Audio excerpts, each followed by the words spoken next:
നമസ്കാരം. മഴത്തോരു മുമ്പേയുടെ ഏറ്റവും latest എപ്പിസോഡിൻ്റെ story റിവ്യൂവിലേക്ക് എല്ലാവർക്കും സ്വാഗതം.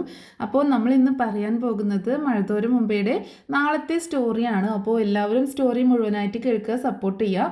അങ്ങനെ ഗംഗാധരൻ മുത്തശ്ശിയോട് സംസാരിക്കുന്നുണ്ട്. മുത്തശ്ശി എങ്ങനെയെങ്കിലും മലീനെ അവിടെ നിന്ന് മാറ്റണം, വൈജയുടെ പ്രോബ്ലംസ് ഒക്കെ തീർത്തിട്ടേ നീ പോകാവൂ എന്ന് ഗംഗാധരനോട് പറയുന്ന സമയത്ത് ഗംഗാധരൻ ചോദിക്കുന്നുണ്ട്, എല്ലാ പ്രശ്നങ്ങൾക്കും കാരണം വൈജ തന്നെയല്ലേ അമ്മേ എന്ന് ചോദിക്കുകയാണ്. അതെന്താ നീ അങ്ങനെ പറയണത്? വൈജമോൾ എന്ത് തെറ്റ് ചെയ്തു എന്നാണ് എന്ന് ചോദിക്കുകയാണ്. അവൾ വിവാഹം കഴിച്ച് ബാലചന്ദ്രൻ്റെ കൂടെ ജീവിക്കുകയായിരുന്നില്ല, ഇനിയിപ്പോൾ അവളുടെ ജീവിതം എന്താണ്, 3 മക്കളുടെ കാര്യങ്ങൾ എന്താണ് എന്ന് ചോദിക്കുമ്പോൾ ഗംഗാധരൻ എഴുന്നേറ്റ് പോയി ഡോർ അടയ്ക്കുന്നുണ്ട്. 3 മക്കൾ മാത്രമാണോ? 4 പ്രസവിച്ചില്ലേ വൈജ? വിവാഹത്തിന് മുൻപ് 1 പ്രസവിച്ചില്ലേ എന്ന് ചോദിക്കുകയാണ് ഗംഗാധരൻ. അപ്പോൾ മുത്തശ്ശി ഒന്ന് ഞെട്ടുന്നുണ്ട് ആ കാര്യങ്ങളൊക്കെ എടുത്തിങ്ങോട്ട് പറയുമ്പോൾ. അപ്പോൾ മുത്തശ്ശി പറയുന്നുണ്ട്, അതൊക്കെ കഴിഞ്ഞ കാര്യങ്ങളല്ലേ, വൈജ മറന്നുപോയ കാര്യങ്ങളാണ്. പക്ഷേ ബാലചന്ദ്രൻ അങ്ങനെയാണോ? ഒരു ചീത്ത ബന്ധവും ഉണ്ടാവുകയും ചെയ്തു, അതിലൊരു കുഞ്ഞ് ഉണ്ടാവുകയും ചെയ്തു, ആ കുഞ്ഞിനെ കൊണ്ടുവന്ന് താമസിപ്പിച്ചിരിക്കുകയല്ലേ എന്ന് ചോദിക്കുമ്പോൾ ബാലചന്ദ്രൻ ആ തെറ്റൊക്കെ ഏറ്റു പറഞ്ഞതാണോ പ്രശ്നം, വൈജ പറയാത്തതാണോ പ്രശ്നം എന്നൊക്കെ ചോദിച്ച് മുത്തശ്ശിയുടെ വായടപ്പിക്കുന്നുണ്ട് ശരിക്കും ഗംഗാധരൻ. മുത്തശ്ശി പറയുന്നുണ്ട്, അതൊക്കെ ആ കുഞ്ഞ് മരിച്ചു പോയില്ല, എന്താണെങ്കിലും കൂടെ വന്ന് താമസിക്കുന്നൊന്നുമില്ലല്ലോ എന്ന് പറയണം. ആ കുഞ്ഞെങ്ങാനും നാളെ വന്ന് വൈജയന്തി എൻ്റെ അമ്മയാണെന്ന് പറഞ്ഞാൽ എന്ത് ചെയ്യും എന്ന് ഗംഗാധരൻ ചോദിക്കുമ്പോഴാണ് മുത്തശ്ശി പറയുന്നത്. അന്നേരം മുത്തശ്ശിയോട് ഗംഗാധരൻ പറയുന്നുണ്ട്, ബാലചന്ദ്രൻ എല്ലാ സത്യങ്ങളും തിരിച്ചറിഞ്ഞു, വൈജയുടെ ജീവിതത്തിൽ സംഭവിച്ച കാര്യങ്ങളൊക്കെ ബാലചന്ദ്രൻ തിരിച്ചറിഞ്ഞു. മാത്രമല്ല ആ കുഞ്ഞ് മരിച്ചുപോയി എന്നല്ലേ നമ്മളൊക്കെ വിശ്വസിച്ചിരിക്കുന്നത്, എന്നാൽ അത് അങ്ങനെയല്ല, ആ കുഞ്ഞ് ഇന്നും ജീവനോടെ ഇരിപ്പുണ്ട് എന്നുകൂടി പറയണം. അതുകൂടി കേൾക്കുമ്പോൾ മുത്തശ്ശി ആകെ ഞെട്ടിപ്പോവുകയാണ്. എന്താ അപ്പോൾ ഇവിടെ സംഭവിച്ചത് എന്നറിയാഞ്ഞിട്ട്. അപ്പോൾ മുത്തശ്ശി ചോദിക്കുന്നുണ്ട്, എന്താ ഗംഗ നീ പറയുന്നത്, എനിക്കൊന്നും മനസ്സിലാവുന്നില്ല, നീ എന്താന്ന് വെച്ചാൽ തെളിച്ചു പറ. ആ കുഞ്ഞ് ജീവിച്ചിരിപ്പുണ്ടെന്നോ? എവിടെ? നീ കണ്ടിട്ടുണ്ടോ? നിന്നോട് ആരാണ് പറഞ്ഞത്? ആ കുഞ്ഞ് മരിച്ചു പോയെന്നല്ലേ രാവണ്യേട്ടനും അതുപോലെ കുഞ്ഞിരാമേട്ടനും നമ്മളോടൊക്കെ പറഞ്ഞത്. പിന്നെ എങ്ങനെ ആ കുഞ്ഞ് ജീവിച്ചിരിക്കുന്നത് എന്നൊക്കെ മുത്തശ്ശി ഇങ്ങനെ ചോദിക്കുമ്പോൾ, അതൊക്കെ കള്ളമായിരുന്നു അമ്മേ, ആ കുഞ്ഞിപ്പോഴും ജീവനോടെ ഉണ്ട് എന്ന് തന്നെ പറയണം. മിടുക്കി പെൺകുട്ടിയായിട്ട് ആ കുഞ്ഞിപ്പോഴും ജീവനോടെ ഉണ്ട് എന്ന് പറയണം. നീ ഒന്ന് തെളിച്ചു പറ, എനിക്കൊന്നും മനസ്സിലാവുന്നില്ല, നിന്നോട് ആരാണ് പറഞ്ഞത് ആ കുഞ്ഞ് ജീവനോടെ ഉണ്ട് എന്ന്? നീ എങ്ങനെ അറിഞ്ഞു എന്ന് ചോദിക്കുമ്പോൾ, എന്നോട് ആ കുഞ്ഞ് ജീവനോടെ ഉണ്ട് എന്ന് പറഞ്ഞ ആളെ പറഞ്ഞാൽ അമ്മ കൂടുതൽ ഷോക്കാകും എന്ന് പറയണം. അതെന്താ അങ്ങനെ? നിന്നോട് ആരാണ് പറഞ്ഞത്? നീ അവിടെ ശാസ്തമംഗലത്ത് നിന്ന് അവരെങ്ങാനും ആണോ പറഞ്ഞത്, അവിടുത്തെ മക്കളാണോ പറഞ്ഞത് എന്ന് ചോദിക്കുമ്പോൾ, എന്നോട് അവരൊന്നുമല്ല, ഞങ്ങളെപ്പോലെ തന്നെ നമ്മളെയൊക്കെ പോലെ തന്നെ അവരുടെ അറിവിലും ആ കുഞ്ഞ് മരിച്ചു പോയി എന്നാണ് അറിവ്, അല്ലാതെ അവർക്കതിനെക്കുറിച്ച് അറിവൊന്നുമില്ല. പിന്നെ ആരാണ് നിന്നോട് പറഞ്ഞത് എന്ന് ചോദിക്കുമ്പോൾ, ബാലചന്ദ്രനാണ് തന്നോട് പറഞ്ഞത് എന്ന് ഗംഗാധരൻ പറയണം മുത്തശ്ശിയെ ഞെട്ടിച്ചുകൊണ്ട്. അത് കേട്ടതും ബാലചന്ദ്രനാണ് തന്നോട് ആ വൈജയുടെ മകൾ ജീവിച്ചിരിക്കുന്നുണ്ട് എന്നുള്ള കാര്യം പറഞ്ഞത് എന്നറിഞ്ഞതും മുത്തശ്ശിയാകെ ഷോക്കായി പോവാണ്. എന്താ ഗംഗാധരൻ നീ പറയണത്? ബാലചന്ദ്രൻ നിന്നോട് പറഞ്ഞെന്നോ? എങ്ങനെ ബാലചന്ദ്രൻ ഈ കാര്യങ്ങളൊക്കെ അറിയാം? ബാലചന്ദ്രൻ എങ്ങനെ ഇതൊക്കെ അറിഞ്ഞത്? എങ്ങനെയാണ് ബാലചന്ദ്രൻ വൈജയുടെ പാസ്റ്റൊക്കെ അറിഞ്ഞത് എന്നൊക്കെ ചോദിക്കുമ്പോൾ, എങ്ങനെയാണെങ്കിലും എല്ലാ കാര്യങ്ങളും ബാലചന്ദ്രൻ അറിഞ്ഞില്ലേ അമ്മേ എന്ന് പറയണം. ഇനിയിപ്പോൾ ആ മകള് വന്നു കഴിഞ്ഞാൽ, ഞാൻ അമ്മയോട് ചോദിച്ച ചോദ്യം ചോദിക്കുകയാണ്, ആ മകള് വൈജയന്തി എൻ്റെ അമ്മയാണെന്ന് വന്ന് പറഞ്ഞു കഴിഞ്ഞാൽ എന്ത് ചെയ്യും? ആ മകളെ വീട്ടിൽ നിന്ന് മാറ്റി വേറെ എവിടെയെങ്കിലും താമസിപ്പിക്കുമോ, അതോ എല്ലാവരും അതിനെ അംഗീകരിക്കുമോ എന്ന് ചോദിക്കുമ്പോൾ മുത്തശ്ശിക്ക് ഉത്തരമില്ല കേട്ടോ. അപ്പോൾ ഗംഗാധരൻ പറയുന്നുണ്ട്, ഇപ്പോൾ അമ്മയ്ക്ക് ഉത്തരം മുട്ടിയില്ലേ, കാരണം വൈജയുടെ മകളാണ് വന്നതെങ്കിൽ എങ്ങനെയെങ്കിലും കൂടെ നിർത്തണമെന്നല്ലേ അമ്മയുടെ മനസ്സിലുള്ളത്. ബാലചന്ദ്രൻ്റെ മകളാണെങ്കിൽ എങ്ങനെയെങ്കിലും വീട്ടിൽ നിന്ന് പറഞ്ഞയക്കണമെന്ന്. ഇത് എവിടുത്തെ ന്യായമാണമ്മേ? ഇതെങ്ങനെ ബാലചന്ദ്രൻ്റെ മുന്നിൽ നമ്മൾ അവതരിപ്പിക്കും? ബാലചന്ദ്രൻ എങ്ങനെ ഇതിനെ അംഗീകരിക്കും എന്നൊക്കെ ചോദിക്കുമ്പോൾ മുത്തശ്ശി ആകെ ഷോക്കായിട്ടിരിക്കുകയാണ്. കാരണം 2 ഷോക്കാണ് മുത്തശ്ശിക്ക് കിട്ടിയിട്ടുള്ളത്.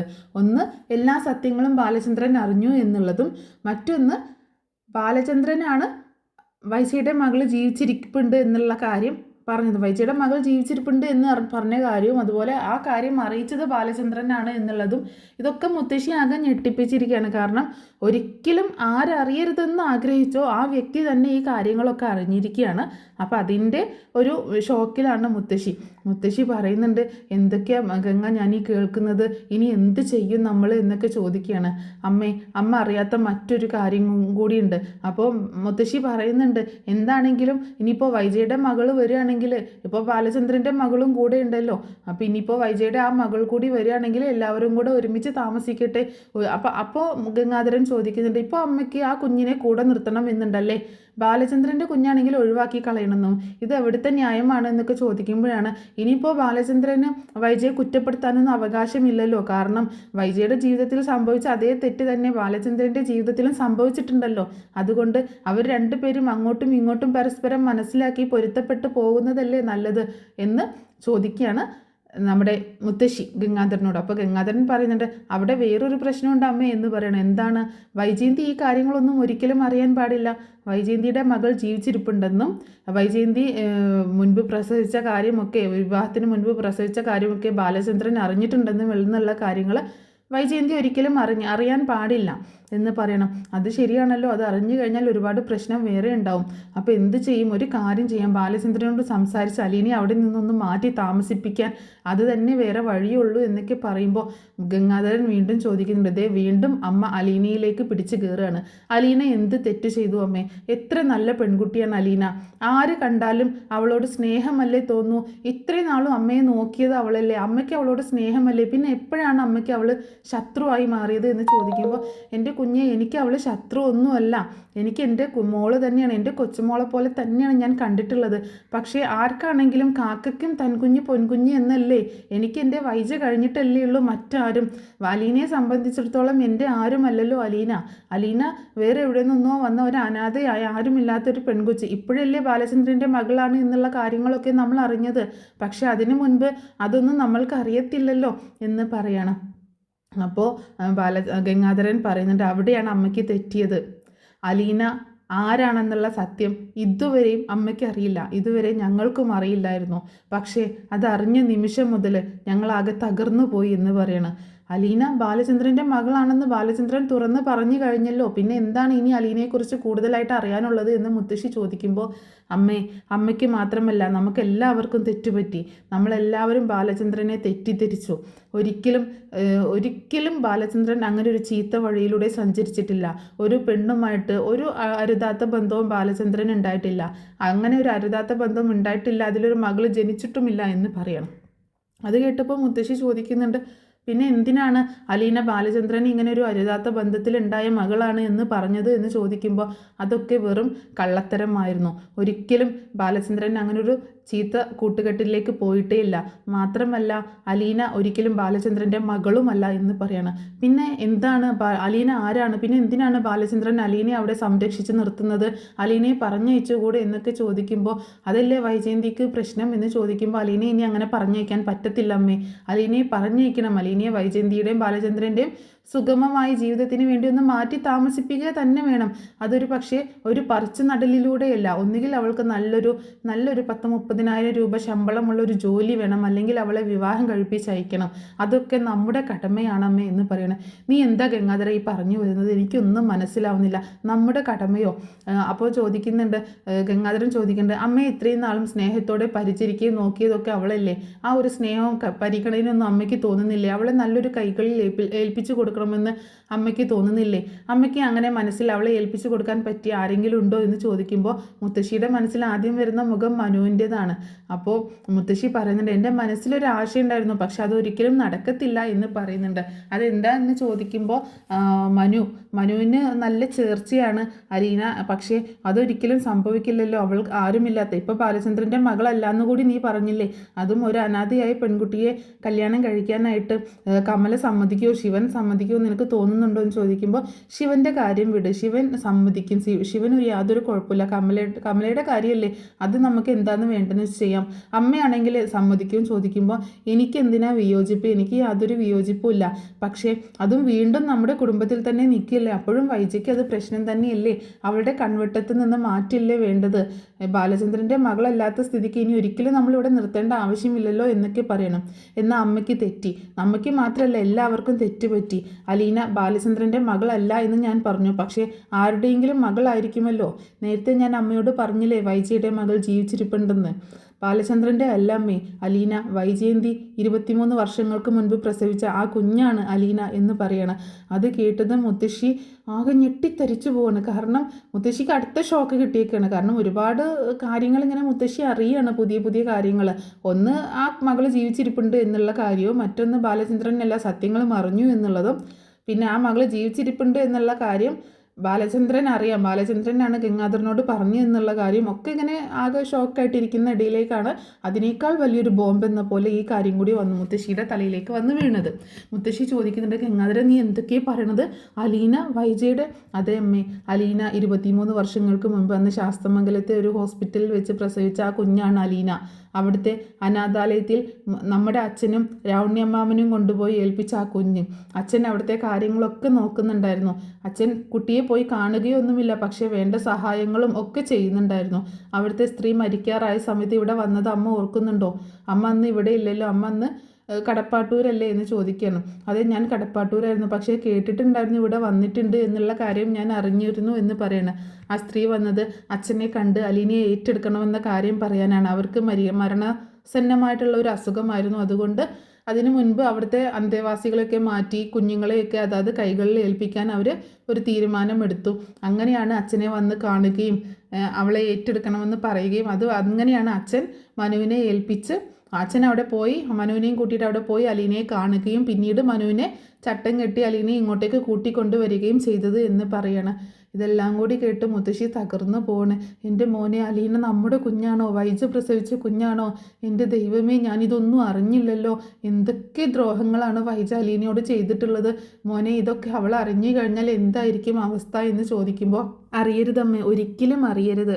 വൈജയന്തി ഒരിക്കലും അറിയാൻ പാടില്ല അലീന തൻ്റെ മകളാണ് എന്നുള്ള കാര്യം.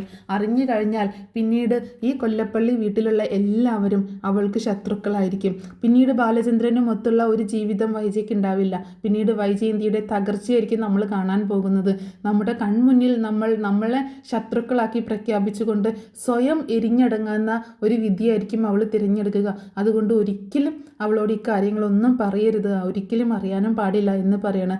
എന്നാലും മോനെ, അത് വലിയ അപകടമല്ലേ? ഇതെല്ലാം അറിഞ്ഞുകൊണ്ട് അലീനയെ അവിടെ നിർത്തുന്നത്. അലീനയ്ക്ക് ഇതൊക്കെ അറിയാമോ എന്ന് ചോദിക്കണം. എല്ലാം അറിഞ്ഞുകൊണ്ടാണ് അമ്മ അലീന ഇങ്ങോട്ടേക്ക് വന്നത്. സ്വന്തം അമ്മയുടെയും ബന്ധുക്കളുടെയും അടുത്തേക്കാണ് വരുന്നത് എന്ന് അറിഞ്ഞുകൊണ്ട് തന്നെയാണ് അലീന വന്നത്. അലീനയിൽ നിന്നല്ല ഒരിക്കലും ബാലചന്ദ്രൻ അറിഞ്ഞിട്ടുള്ളത്. അലീനയെ ഒന്ന് നിരീക്ഷിക്കുകയും അതുവഴി എങ്ങനെയോ ബാലചന്ദ്രൻ സത്യം കണ്ടെത്തുകയുമാണ് ചെയ്തിട്ടുള്ളത്. ഒരിക്കലും അലീനയല്ല ബാലചന്ദ്രനോട് ഈ കാര്യങ്ങളൊന്നും പറഞ്ഞത്. ആരോടും പറയാതെ മനസ്സിൽ കൊണ്ടു നടന്ന രഹസ്യമായിരുന്നു. എൻ്റെ മോനെ, എന്തൊക്കെയാണ് ആ കുഞ്ഞ് ആ വീട്ടിൽ വന്നിട്ട് സഹിച്ചിട്ടുള്ളത്. സ്വന്തം അനുജൻ തന്നെ അവളെ എന്തോരം ഉപദ്രവിച്ചു. ഈ ഹരിയും രോഹിത്തും കൂടിയിട്ട് അവളെ ഉപദ്രവിച്ചില്ലേ? അതിൽ നിന്ന് അവൾ രക്ഷപ്പെടാനായിട്ടല്ലേ സ്വന്തമായിട്ട് വയറ്റിലേക്ക് കത്രിക കുത്തി കയറ്റിയത് എന്നൊക്കെ പറയുമ്പോൾ, സ്വന്തം സഹോദരനാണ് തന്നെ ഉപദ്രവിക്കാൻ വരുന്നത് എന്ന് അവൾക്കറിയാമായിരുന്നു അമ്മേ. അതുകൊണ്ടാണ് അവൾ ആ തെറ്റിൽ നിന്ന് അവനെ തടയാൻ വേണ്ടിയിട്ടാണ് സ്വയം കുത്തി മരിക്കാനായിട്ട് അവൾ തയ്യാറായത്. സ്വന്തം സഹോദരനെ ഒരു പാപത്തിലേക്ക് കടത്തി വിടാതിരിക്കാൻ വേണ്ടിയിട്ടാണ് എന്ന് പറയണം. വൈജയന്തി എന്തെല്ലാം ദ്രോഹങ്ങൾ അവളോട് ചെയ്തിട്ടുണ്ട്, എന്തെല്ലാം ശാപവാക്കുകൾ പറഞ്ഞിട്ടുണ്ട്.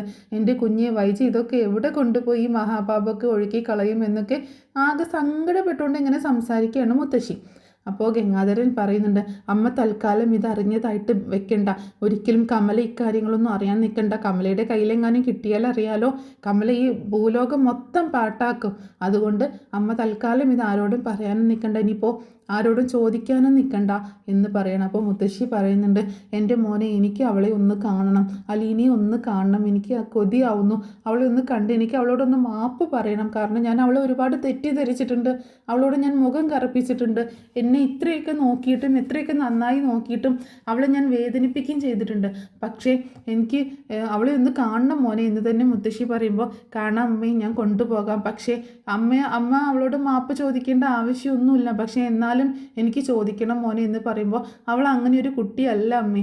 അമ്മ എന്ത് ചെയ്താലും അവൾക്ക് യാതൊരു വിഷമവും വരില്ല. നോക്കിക്കോ, അമ്മ അവളോട് മാപ്പ് ചോദിക്കുമ്പോൾ അത് അവൾക്ക് കൂടുതൽ വിഷമമാവും. അമ്മ അവളെ സ്നേഹത്തോടെ ഒന്ന് ചേർത്ത് പിടിച്ചാൽ മതി, അവളുടെ എല്ലാ വിഷമവും മാറും എന്ന് പറയാണ് ഗംഗാധരൻ. അങ്ങനെ എന്താണെങ്കിലും അലീന വൈജയുടെ മകളാണ് എന്നുള്ള സത്യം മുത്തശ്ശി അറിഞ്ഞിരിക്കുകയാണ്. മുത്തശ്ശിക്ക് അലീനയോട് കൂടുതൽ സ്നേഹം, ഓൾറെഡി മുത്തശ്ശിക്ക് സ്നേഹം തന്നെയായിരുന്നു. പിന്നീട് വൈജയുടെ ജീവിതം ആകെ പ്രശ്നങ്ങളിലേക്ക് പോകുമ്പോഴാണ് മുത്തശ്ശി ഒന്ന് മാറി ചിന്തിച്ചത്. അപ്പോൾ എന്താണെങ്കിലും ഇപ്പോൾ ഈ കാര്യങ്ങളൊക്കെ പൂർത്തിയായിരിക്കുകയാണ്. ഇപ്പോൾ അറിയേണ്ടവരൊക്കെ എല്ലാവരും അറിഞ്ഞിട്ടുണ്ട്. പക്ഷേ ഇവിടെ ഇനി മറ്റൊരു സംഭവം നടക്കുന്നത് എന്താണെന്ന് വെച്ചാൽ, ഹരിയും രോഹിത്തും ബബിതയും ആകെ കൺഫ്യൂസ്ഡാണ്, അഞ്ജുവും. കാരണം എന്താണ് ഇവിടെ നടക്കുന്നത്? എന്തൊക്കെയോ പ്രശ്നങ്ങൾ ഇവിടെ നടക്കുന്നുണ്ട്. അതൊന്നും നമുക്ക് മനസ്സിലാക്കാൻ പറ്റുന്നില്ല എന്നവരിങ്ങനെ പ്ലാൻ ചെയ്യാൻ അവരിങ്ങനെ സംസാരിക്കുകയാണ്. രാത്രി കൊണ്ടാണ് എല്ലാവരും മാറി മറിഞ്ഞത്. എല്ലാ പ്രശ്നങ്ങളും ഒരു രാത്രി കൊണ്ടാണ് മാറി മറിഞ്ഞത്. എന്താണ് ആ ഒരു രാത്രിയിൽ സംഭവിച്ചത് എന്നുള്ള ഒരു ചിന്തയിലാണ്, എല്ലാവരും കൂടിയുള്ള ഒരു ചർച്ചയിലാണ് ഹരിയും രോഹിത്തും ബബിതയും അഞ്ജുവും കൂടിയിട്ട്. അപ്പോൾ രോഹിത്ത് പറയുന്നുണ്ട്, എന്തോ ഒരു പ്രശ്നം ഉണ്ടായിട്ടുണ്ട്, അല്ലാന്നുണ്ടെങ്കിൽ എന്തോ ഒരു വലിയ ഡിമാൻഡ് ഇവരുടെ മുന്നിൽ അച്ഛൻ വെച്ചിട്ടുണ്ട്, അല്ലാതെ ഇപ്പോൾ അങ്കിളുമാർ അങ്ങനെ ഒതുങ്ങാനൊന്നും സാധ്യതയില്ല എന്ന് പറയുമ്പോൾ അതല്ല ഞാൻ ചിന്തിക്കുന്നത്. കൊച്ചച്ഛൻ പോലും, രാജീവ് കൊച്ചച്ഛൻ പോലും ഇങ്ങനെ ഒതുങ്ങിപ്പോയി, മാറിപ്പോയി. കൊച്ചച്ഛൻ ഒരിക്കലും ഇതിൽ നിന്ന് പിന്തിരിയുന്ന ഒരാളെ അല്ലായിരുന്നു. പക്ഷെ എന്താണ് അവിടെ സംഭവിച്ചത് എന്ന് എനിക്ക് മനസ്സിലാവുന്നില്ല എന്നിങ്ങനെ പറയണം. എന്തായാലും ഇതിൻ്റെ പുറകിൽ എന്താ സംഭവിച്ചതെന്ന് കണ്ടുപിടിക്കണം എന്നുള്ള ഒറ്റ ലക്ഷ്യത്തിലാണ് രോഹിത്തും ഹരിയും കൂടെ. ഇതിൻ്റെ പുറകിൽ എന്തോ സംഭവം നടന്നിട്ടുണ്ടെന്ന് അവർക്ക് മനസ്സിലാവുകയാണ്. അതെന്തായാലും കണ്ടെത്തണമെന്ന് അവർ തീരുമാനിക്കുകയും ചെയ്യുന്നുണ്ട്. അങ്ങനെ പിന്നീട് കാണിക്കുന്നത് നമ്മുടെ രേവതിക്കുട്ടിയും മാമച്ചനങ്ങളും കൂടെ ടോണിയെ കാണാനായിട്ട് പോകുന്ന ഒരു സീനാണ്. അതായത് ടോണി വീട്ടിലേക്ക് തിരിച്ചെത്തുന്ന സമയത്ത് ടോണിയുടെ അപ്പച്ചൻ പറയുന്നുണ്ട്, നിന്നെ അന്വേഷിച്ച് ഒരു കോള് വന്നിരുന്നു എന്ന് പറയണം. കോളോ? എവിടെ നിന്നാണ് വന്നത്? പാലാരിവട്ടത്ത് നിന്നാണ് വിളിക്കുന്നതെന്ന് പറഞ്ഞു. അപ്പോൾ എന്തോ ബിസിനസ് കാര്യം സംസാരിക്കാനാണെന്ന് പറഞ്ഞത്. പക്ഷെ എനിക്കത് അത്ര വിശ്വാസം വന്നിട്ടില്ല. ആരോ എന്തോ തരികിടയുമായിട്ടാണെന്ന് തോന്നുന്നു എന്ന് പറയുമ്പോൾ പാലാരിവട്ടത്തുനിന്നോ? അവിടെ എന്തോ ഒരു കുഴപ്പമുണ്ടല്ലോ, എന്തോ ഒരു സംതിങ് റോങ് ഉണ്ടല്ലോ എന്ന് ടോണി പറയണം. അങ്ങനെ പിന്നീട് കാണിക്കുന്നത് ടോണി ആ നമ്പറിലേക്ക്, ടോണിയുടെ മൊബൈൽ നമ്പറിലേക്ക് വിളിക്കുന്നതാണ് ഫോൺ ഓൺ ആവുന്ന സമയത്ത്. അപ്പോൾ ടോണി അവരോട് പറയുന്നുണ്ട് കാണാൻ വരാം എന്ന് പറഞ്ഞ് സമ്മതമൊക്കെ വാങ്ങിയതിന് ശേഷം മാമച്ചാനും രേവതിക്കുട്ടിയും കൂടി ടോണിയെ കാണാനായിട്ട് പോകണം. അപ്പോൾ ടോണിയെ കാണുന്ന സമയത്ത് ടോണി ചോദിക്കുന്നുണ്ട്, ആരാണ് നിങ്ങൾ എന്നൊക്കെ ചോദിക്കുമ്പോൾ രേവതിക്കുട്ടി പരിചയപ്പെടുത്തുന്നുണ്ട് ഞങ്ങൾ. അപ്പോൾ ടോണി ആദ്യമൊന്നും കൂട്ടാക്കുന്നില്ല ഇവരോട് സംസാരിക്കാനായിട്ട്. പിന്നീട് ടോണിയോട് ഇവർ നല്ല രീതിയിൽ, രേവതിക്കുട്ടിയൊക്കെയാണ് നല്ല രീതിയിൽ ഇങ്ങനെ സംസാരിക്കുന്ന സമയത്താണ് ടോണി സംസാരിക്കുന്നത്. അപ്പോൾ എന്താ നിങ്ങൾക്ക് അറിയേണ്ടത് എന്ന് ചോദിക്കുമ്പോൾ ഞങ്ങൾക്ക് ഷെറിൻ ചേച്ചിയെ കുറിച്ചാണ് അറിയേണ്ടത് എന്ന് പറയുമ്പോൾ ടോണിയുടെ മുഖം മാറുന്നുണ്ട്. ഷെറിനെ കുറിച്ച് എനിക്കൊന്നും അറിയത്തില്ല എന്ന് പറയണം. അവളെ കുറിച്ച് അറിയണമെങ്കിൽ പുനലൂർ പോയി അന്വേഷിച്ചോളൂ, എനിക്കൊന്നും അറിയത്തില്ല എന്ന് പറയുമ്പോൾ ഞങ്ങൾ അവിടെ പോയിരുന്നു, ഷെറിൻ ചേച്ചിയുടെ അവസ്ഥ കണ്ടു, പക്ഷേ ഞങ്ങൾക്കൊന്നും മനസ്സിലായില്ല. അപ്പോൾ ഷെറിൻ ചേച്ചിയുടെ ജീവിതത്തിൽ എന്താ സംഭവിച്ചതെന്ന് ടോണിച്ചായനല്ലേ അറിയത്തുള്ളൂ, അതുകൊണ്ടാണ് ടോണിച്ചായനെ കാണാൻ വന്നത് എന്നൊക്കെ പറയണം.